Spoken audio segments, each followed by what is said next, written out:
Shalom Jemaat Tuhan, menjelang orang-orang Kristen, umat Tuhan memperingati akan hari kematian Yesus di atas salib dan merayakan akan hari kebangkitan Paskah, maka saya ingin menyampaikan satu topik, serba-serbi kematian Yesus. Mari kita berdoa.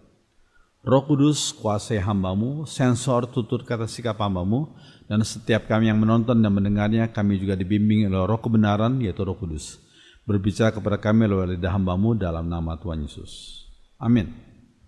Serba-serbi kematian Yesus. Yohanes 18 ayat 1-6. Setelah Yesus mengatakan semuanya itu, keluarlah ia dari situ bersama-sama dengan murid-muridnya, dan mereka pergi ke seberang sungai Kidron. Di situ ada satu taman, dan ia masuk ke taman itu bersama-sama dengan murid-muridnya.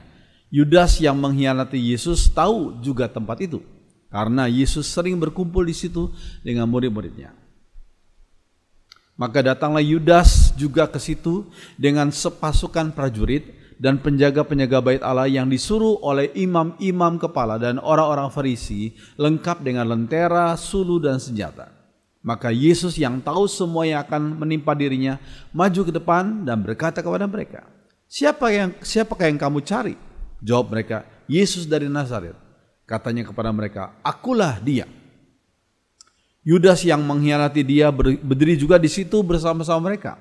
Ketika ia berkata kepada mereka, akulah dia, mundurlah mereka dan jatuh ke tanah. Kita mempelajari tentang serba-serbi ini. Pertama adalah Taman Getsemani. Taman Getsemani dalam mempunyai makna pemeras zaitun. Ya, terletak di kaki Bukit Zaitun, sebelah timur Yerusalem. Peluh Yesus menetes ke tanah seperti darah ketika beliau bergumul di Taman Getsemani. Fenomena tersebut disebut dalam ilmu kedokteran adalah hematohidrosis. Yaitu pecahnya pembuluh darah kapiler yang menyuplai kelenjar keringat karena penderitaan atau ketakutan yang amat sangat. Itu yang dialami oleh manusia Yesus waktu beliau ada di Taman Getsemani. Hematohidrosis. Akibatnya adalah darah menetes dari pori-pori kulit, seperti yang saudara lihat dalam gambar itu. Ya. Lukas 22 ayat 44 dikatakan, ia, yaitu Yesus, sangat ketakutan dan makin bersungguh-sungguh berdoa. Peluhnya menjadi seperti titik-titik darah yang bertetesan ke tanah. Kisah penyaliban Yesus dimulai dari pengkhianatan Yudas Iskariot di Taman Getsemani setelah Yesus berdoa. Nah, sekalian, kita lihat di situ Yudas Iskariot menjual Yesus dengan harga seorang budak, yakni 30 keping uang perak. Lihat Matius 26 ayat 15. Saudara lihat gambarnya, seperti inilah keping-keping perak itu, ya. 30 keping perak. Menurut Taurat, harga seorang budak lebih dari 30 keping perak. Lebih dari 30 keping perak. Dari mana kita tahu? Keluaran 21 ayat 32.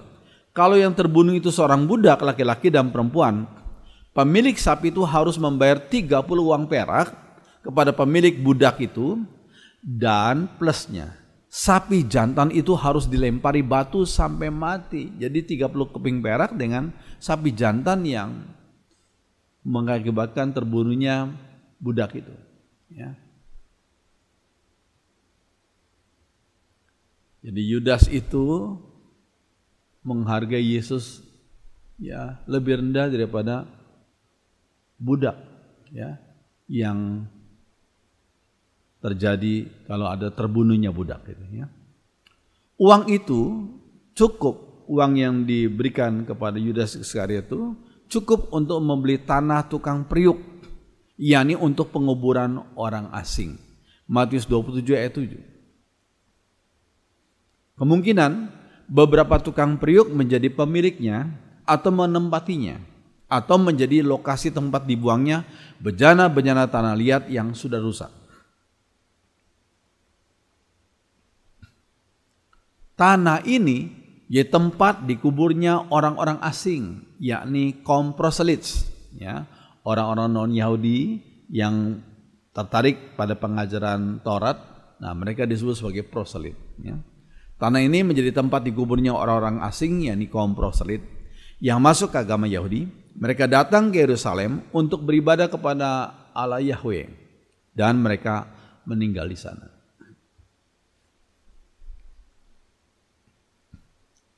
Sepertinya para imam tersebut ingin menyatakan sikap kemanusiaan mereka yang memperhatikan penguburan bagi orang-orang asing. Jadi ketika Yudas Iskariot membuang 30 keping perak itu, para imam menggunakan 30 keping perak itu untuk membeli kuburan bagi orang-orang asing. Sepertinya para imam ingin menyatakan sikap kemanusiaan mereka, ya. Tapi bisa juga berarti mereka kaum imam tidak mengizinkan orang-orang asing, yaitu orang-orang non-Yahudi, dikubur di sembarang tempat, apalagi dikubur bersama dengan orang-orang Yahudi. Maka kaum imam berkata, enggak boleh, ya. Ini orang-orang non-Yahudi adalah orang-orang asing, ya. Orang-orang asing harus dipisahkan, entah masih hidup ataupun sudah meninggal, harus dipisahkan dengan orang-orang Yahudi sebagai pilihan Tuhan, kata mereka, ya. Orang Yahudi menganggap hanya mereka sebagai umat pilihan Tuhan. Bangsa-bangsa lain dianggap sebagai kayu bakar neraka. Ya, inilah pandangan mereka, ya. Bangsa-bangsa lain secara jasmani dianggap sebagai kayu bakar neraka saja. Nah, otak penyalipan Yesus sebenarnya bukanlah para tokoh politik atau Pilatus, bukan pula para tokoh militer, tapi para tokoh agama Yahudi. Inilah otak penyalipan Yesus, para tokoh agama Yahudi. Ya, seorang almarhum, ya, tapi seorang mantan pemuka agama Kristen sedunia yang bernama John Stott, hidup tahun 1921 sampai 2011 dari Inggris, ya. John Stott pernah berkata, religions are not seeking after God, but escaping from God. Dia bilang agama-agama bukanlah sedang mencari Allah, tapi sedang melarikan diri dari Allah. Ini pernyataan John Stott yang luar biasa, ya. Religions are not seeking after God, but escaping from God. Ya, agama-agama bukanlah sedang mencari Allah, tapi sedang melarikan diri dari Allah. Jadi mereka kalau beragama menganggap diri sudah cukup diperkenan Allah menurut mereka, sehingga mereka nggak perlu lagi ajaran yang atau penawaran tentang juru selamat itu. Oh, mereka bisa menyelamatkan diri mereka sendiri. Itu menurut mereka. Nah, makanya dikatakan, kata John Stott, religions are not seeking after God, but escaping from God. Nah, di rumah imam besar Kayafas, para ahli Taurat dan dua tua Yahudi mencari saksi-saksi palsu sebagai alasan untuk menghukum Yesus. Para prajurit mulai menghina dan menganiaya Yesus. Lalu mereka meludahi mukanya dan meninjunya. Orang-orang lain memukul dia dan berkata, cobalah katakan kepada kami, hai Mesias, siapakah yang memukul engkau? Ya, sangat kurang ajar, ya, perlakuan mereka. Matius 27 ayat 2. Mereka membelenggu Yesus, lalu membawanya dan menyerahkannya kepada Pilatus, wali negeri itu. Ya, sekarang kita melihat pemeriksaan atas Yesus absahkah? Ya. Pemeriksaan seperti itu seharusnya dilakukan di tempat Sanhedrin, bukan di rumah imam besar Kayafas. Itu adalah tempat yang yang tidak absah. Ya. Mengapa? Kemungkinan mereka lakukan itu karena sikap Sanhedrin terhadap tokoh Yesus, ternyata sikap mereka itu tidaklah kompak. Ya, tidaklah kompak. Ada beberapa orang anggota Sanhedrin, misalnya Yusuf Arimatea dan Nikodemus, yang mungkin tidak diundang, sengaja tidak diundang dalam pertemuan itu. Ya, jadi mereka yang mendukung akan penyalipan Yesus itulah yang diundang, tapi bukan Yusuf Arimatea dan Nikodemus. Oke, itu rapat mereka, sidang mereka bukan diadakan di tempat Sanhedrin, tapi di rumah imam besar Kayafas. Ya, lihat Yohanes 19 ayat 38 sampai 39. Setelah itu Yusuf dari Arimatea minta izin dari Pilatus untuk mengambil jenazah Yesus. Yusuf adalah pengikut Yesus tapi secara sembunyi-sembunyi sebab ia takut kepada para penguasa Yahudi. Pilatus memberi izin kepadanya, jadi ia pergi mengambil jenazah Yesus.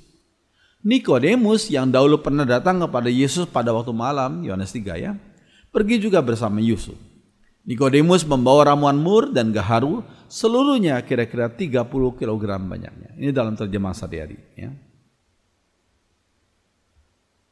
Nah, pengajuan 2 atau 3 saksi yang benar sesuai dengan ketentuan Taurat, mereka tidak lakukan hal itu. Mereka tidak lakukan seperti yang ditentukan oleh Taurat. Ya. 2 orang atau 3 orang saksi yang benar, bukan yang buat-buat. Ya.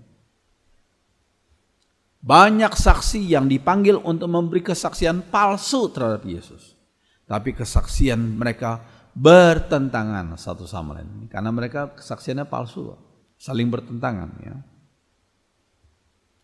Ulangan 19 ayat 15 dikatakan 1 orang saksi saja enggak dapat menggugat seseorang ya, 1 orang saksi enggak sah mengenai perkara kesalahan apapun atau dosa apapun yang mungkin dilakukannya, baru atas keterangan 2 atau 3 orang saksi, 2 atau 3 orang saksi perkara itu tidak disangsikan.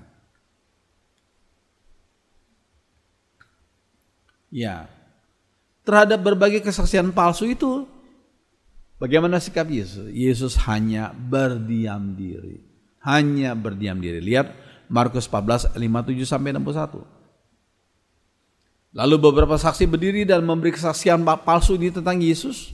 Kami mendengar orang ini berkata, aku akan merobohkan rumah Allah ini yang dibuat oleh manusia, dan setelah 3 hari aku akan membangun yang lain yang bukan buatan manusia. Tapi kesaksian orang-orang itu pun bertentangan satu sama lain.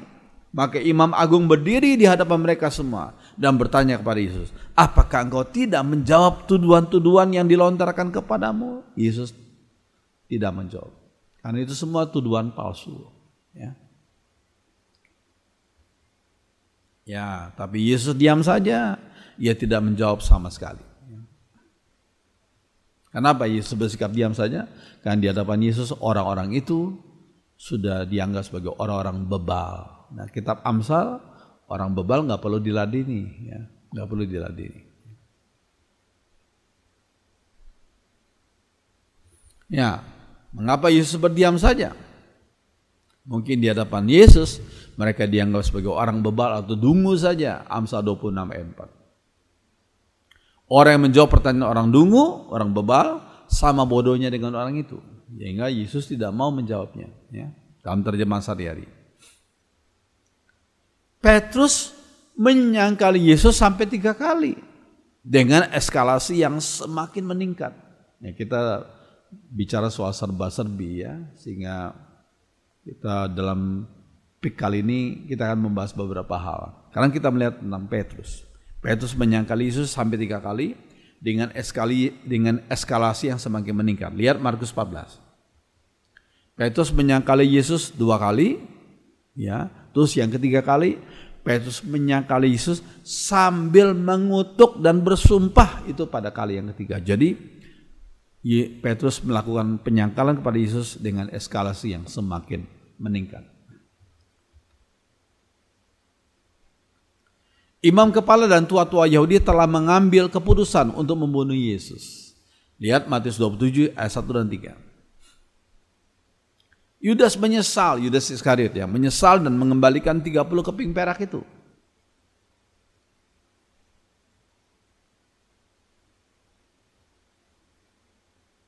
Nah, sekarang berapakah besarnya 30 keping perak itu?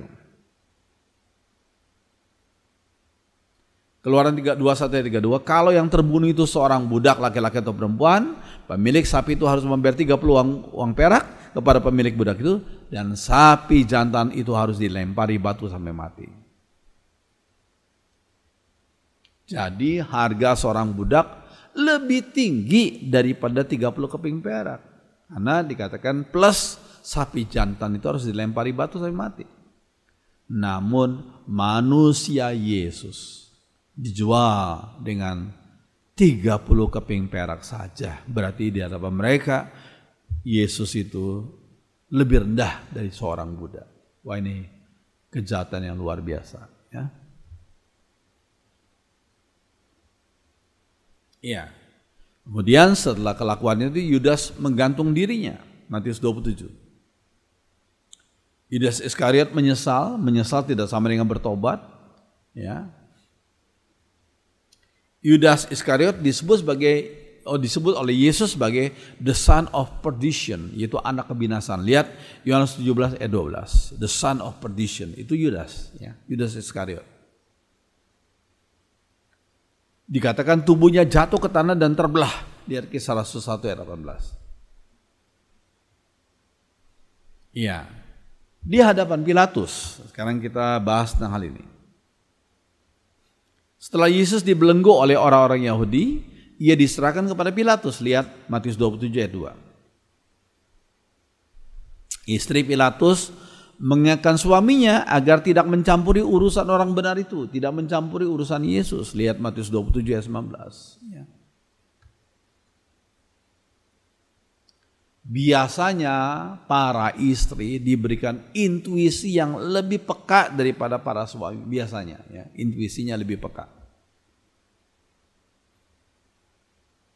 Ya, Matius 27:19. Ketika Pilatus sedang duduk di kursi pengadilan, istrinya mengirim pesan kepadanya, jangan engkau mencampuri perkara orang benar itu. Sebab karena dia, aku sangat menderita dalam mimpi tadi malam. Jadi Tuhan sudah mengingatkan Pilatus lewat perkataan daripada istrinya yang tadi malam oleh kuasa Tuhan dia dikatakan sangat menderita dalam mimpi. Ya.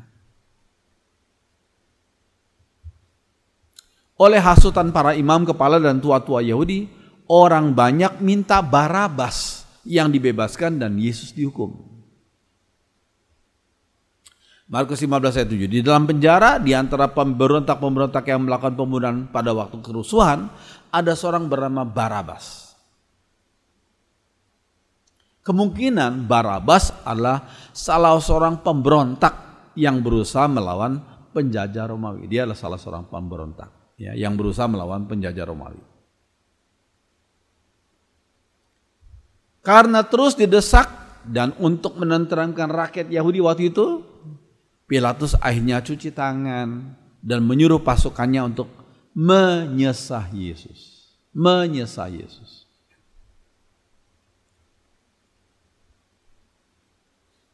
Nah, kita lihat penyesahan oleh saudara Romawi, penyesahan. Biasanya orang yang akan disalibkan tidak perlu disesah, tapi langsung saja disalibkan. Tapi kenapa Yesus harus mengalami penyesahan itu?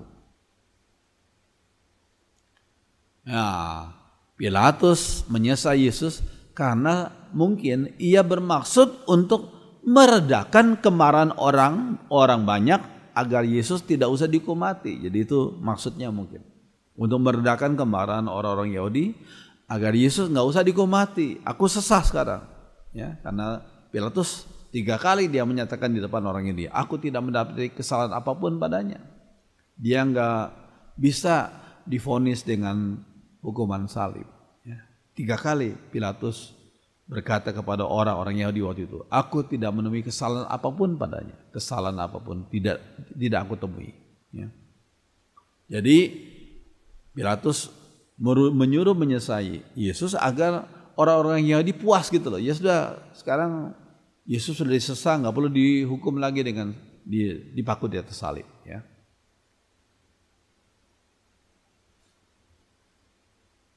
Orang yang disesah adalah orang yang diikat pada suatu tiang dengan posisi membungkuk, lalu seluruh punggung dan bagian atas kakinya dicambuki seperti yang saudara lihat dalam gambar itu. Itulah orang disesah. Ya.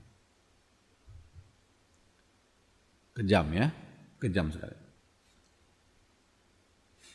Nah, cambuk yang dipakai adalah, cambuk itu memiliki bola. Ada bola timah dan kepingan-kepingan tulang domba yang merobek daging dari punggung turun ke paha.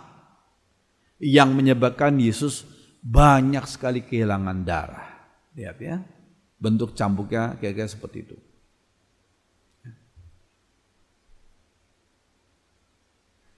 Ya, hal itu membuat tubuh Yesus sangat lemah, tidak dapat terus membawa satu batang kayu yang kayu yang horizontal ya.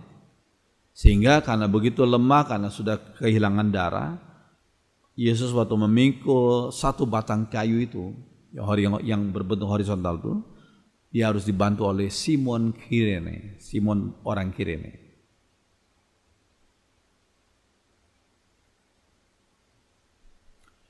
Yesus bertahan selama 6 jam disalib. Ya, lihat Markus 15, Matius 27. Karena darahnya sudah terlalu banyak keluar. Ya. Adalah hal yang biasa bagi si terhukum mengangkat balok lintang horizontal ke tempat penyalipan, di mana balok yang vertikal sudah tersedia di tempat penghukuman itu ya.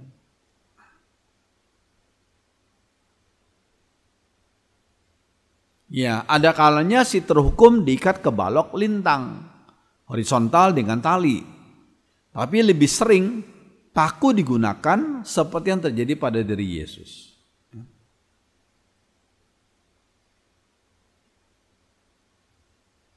Ya. Menurut Taurat, hukuman salib adalah kutukan. Lihat Ulangan 21 ayat 23a. Mayat itu tidak boleh dibiarkan di situ sepanjang malam, tapi harus dikubur pada hari itu juga. Mayat yang tergantung pada tiang mendatangkan kutuk Allah atas negeri.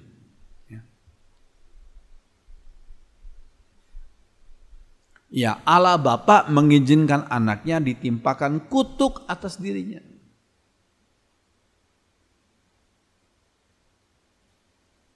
Galatia 3:13 ini pentingnya. Kristus telah menebus kita dari kutuk hukum Taurat dengan jalan menjadi kutuk karena kita. Sebab ada tertulis, terkutuklah orang yang digantung pada kayu salib. Digantung pada kayu salib. Terkutuklah. Ya, sudah lihat ya. Ini saya pikir lebih tepat ini. Lihat paku yang di tangannya Yesus. Pakunya itu bukan di telapak tangan, karena nggak ada tulang yang bisa cukup kuat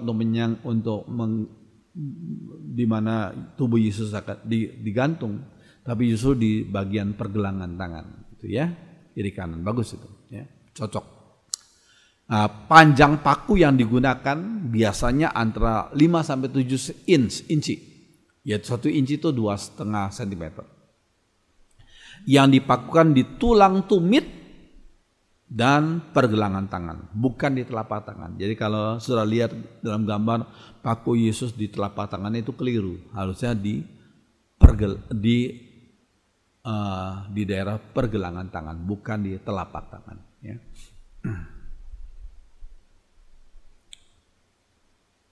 Iya.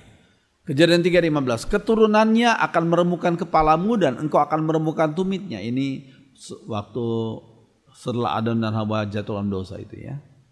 Keturunan perempuan itu akan meremukkan kepalamu, kepalanya si ular. Dan engkau, si ular itu akan meremukkan tumitnya.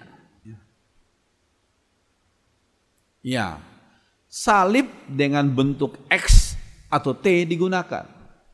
Tapi karena ada tulisan di atas kepala Yesus, maka bentuknya adalah salib seperti yang kita lihat di sini, ya. Karena ada tulisan di atas kepala Yesus. Orang yang disalibkan itu dibaringkan di tanah, lalu dipakukan di atas salib, kemudian ditegakkan. Sering si terhukum yang disalibkan hanya sedikit lebih tinggi di atas tanah. Hanya sedikit lebih tinggi di atas tanah. Ya. Ya, Yohanes 19 ayat 29 dikatakan, di situ ada suatu bekas penuh anggur asam. Maka mereka mencucukkan bunga karang yang telah dicelupkan dalam anggur asam pada sebatang hisop, seperti sudah lihat dalam gambar, sebatang hisop, lalu mengunjukkannya ke mulut Yesus. Sebatang hisop itu seperti itu, ya.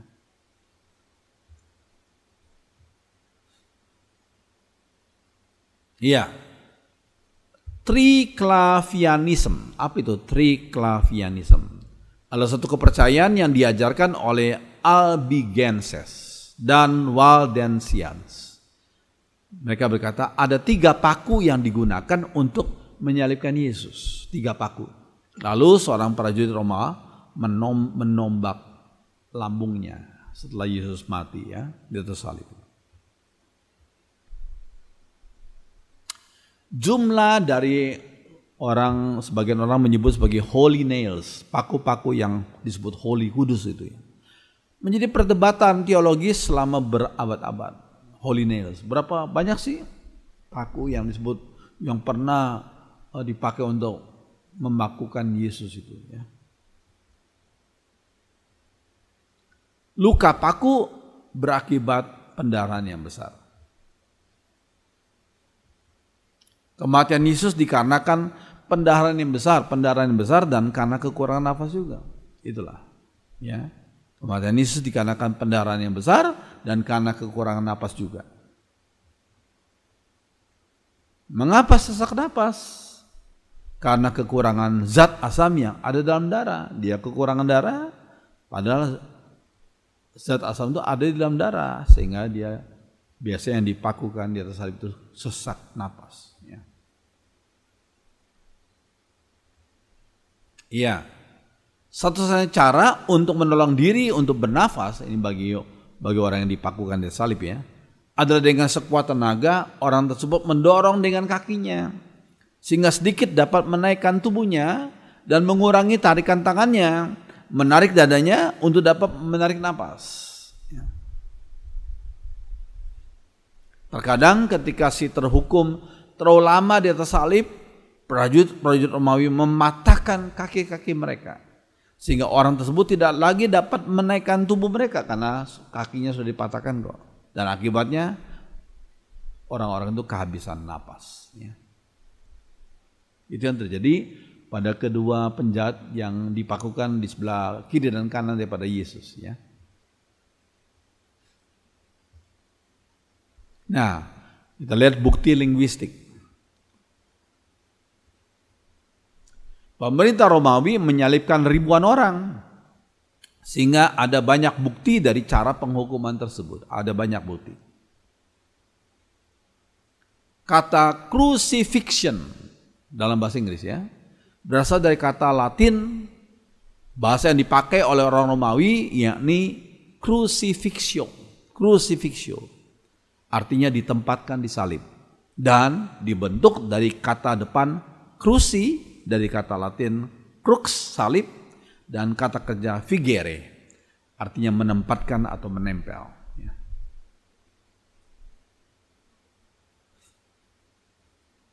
Nah, Homer, seorang penyair klasik Yunani, menyatakan antara abad 12 sampai 9 sebelum Masehi, kata stauros berarti satu balok. Itu kata stauros berarti satu balok. Ini menurut Homer, ya. Namun pada abad-abad menjelang kelahiran Kristus, tentara Romawi menaklukkan Yunani dan bahasa Yunani digunakan sebagai bahasa yang dipakai di seluruh kerajaan Romawi, yakni daerah-daerah yang dahulunya dikuasai negara Yunani. Nah, tapi pemerintah Romawi memaksakan struktur administratifnya sistem infrastrukturnya, dan di atas semuanya adalah sistem hukumnya juga dipaksakan, termasuk penyalipan sebagai bentuk hukuman mati. Itulah yang salah satu yang dipaksakan oleh pemerintah Romawi, penyalipan sebagai bentuk hukuman mati. Ya, penyalipan berlanjut sebagai metode hukuman atas para penjahat yang paling buruk sampai hukuman tersebut dihapuskan oleh Kaisar Romawi, yaitu Konstantin the Great, Konstantin Agung, ya, pada tahun 337 Masehi. Beliau yang menghapuskan hukuman salib itu, ya.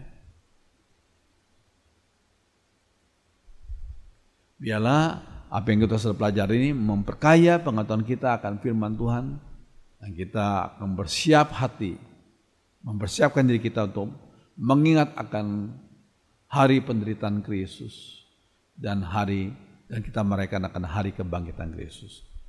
Puji Tuhan. Sekalian, saya ingin mengajak saudara menyanyikan satu lagu. Bawalah aku Yesus dekat ke salibmu, air hidup dan darahmu sucikan hatiku. Salibnya selamanya mulia, dosaku dihapuskan oleh darah Yesus. Mari kita berdoa. Kami bersyukur Tuhan, oleh karena kasih-Mu yang luar biasa, Engkau yang maha suci rela menanggung dosa kami orang berdosa. Engkau rela disalibkan, Engkau rela menderita dengan hukuman yang luar biasa menyakitkan.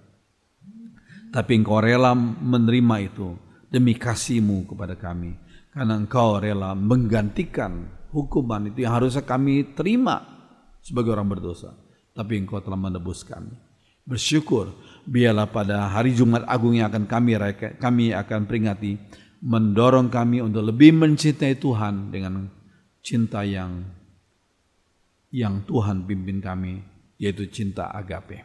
Terima kasih Tuhan pimpin peringatan Jumat Agung dan perayaan Paskah di mana-mana, supaya jemaat Tuhan lebih cinta Tuhan. Dengarkan doa kami Tuhan, dalam nama Tuhan Yesus kami sudah berdoa. Semua orang beriman mengatakan amin.